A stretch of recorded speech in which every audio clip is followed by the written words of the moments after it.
Start na naman ang snow. How many inches, sweetheart? 13 inches? Maybe.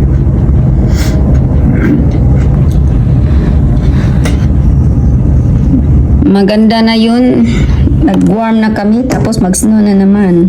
Akala ko, na kami sa winter, pero dili pa pala. Di pa. At ito ang pagising sa umaga ngayon. Yan po. Ano na, still snowing. Tapos puno na naman ang driveway namin. Yan. Hindi ko alam kung ilang inches kasi still man nag-snow pa rin. Tapos ang lamig kasi windy siya. Kung tingnan mo yung mga leaves na may nakalabas na mga dahon. Yan. Ano ang snow, guys. Isan ko lang po dito kasi mamaya may maglinis. So yan. Hindi makakano siya. 6 inches na daw. Hindi man ako marunong nito maglitos. So yan. Marami naman snow. Dito lang. Anahan ko lang dito sa sa garage namin.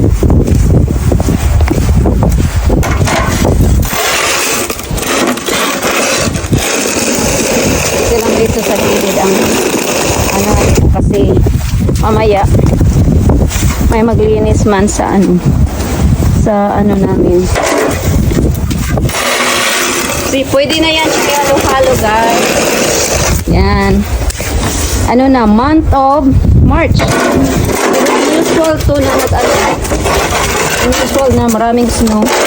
Mabuti na lang ang prediction nila 16 to 31 inches daw. Mabuti na lang parang lang to 6 inches yata.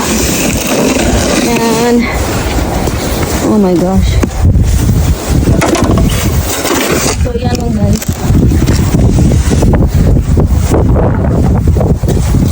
Bitas na natin.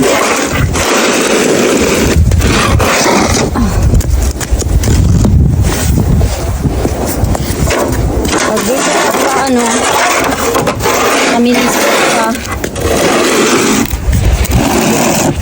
expect ka talaga sa ano pa yan.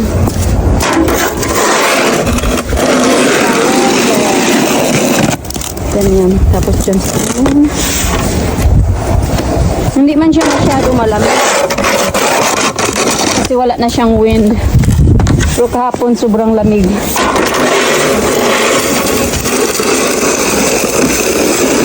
Tapos yung snow hindi man heavy, so okay lang siya. Pag basa yung snow, it's not easy maglinis. Ito siya.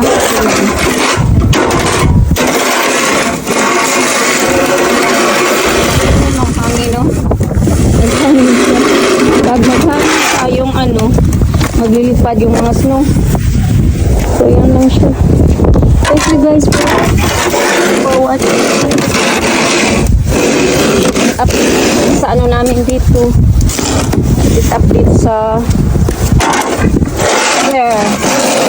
update the weather here in Minnesota.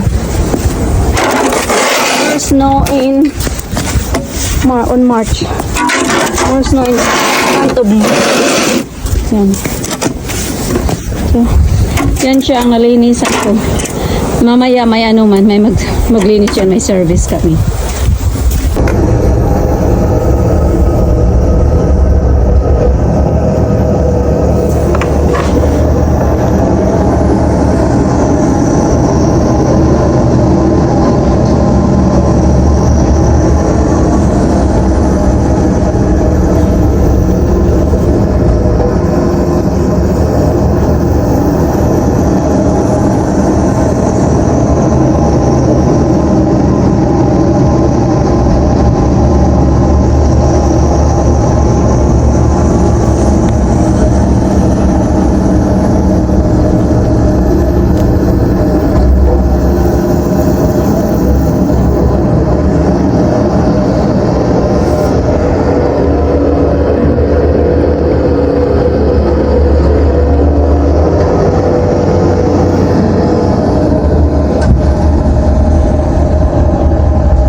ang bilis, wala pang sigurong 5 minutes. Tapos na. So, yun na guys. Malinis na naman ang driveway.